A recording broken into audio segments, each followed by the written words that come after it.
sabihin sa akin ni former President nung kami nabisita ko siya, huwag niyo daw kalimutan ang Duterte na kandidato.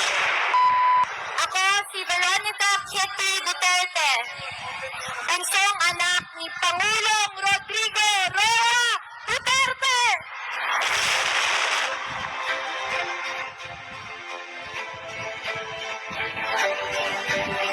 Unang-una, nagpapasalamat ako kay Tito Rodante Marcoleta sa pag-imbita sa akin at sa mama ko ngayong gabi.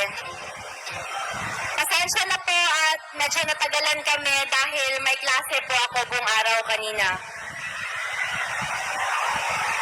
Ang mamahanilip ko rin po pala ay taga rito sa Bulacan.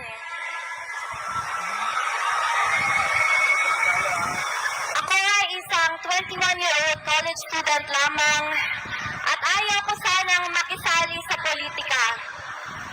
Pero nang dahil sa pagkidnap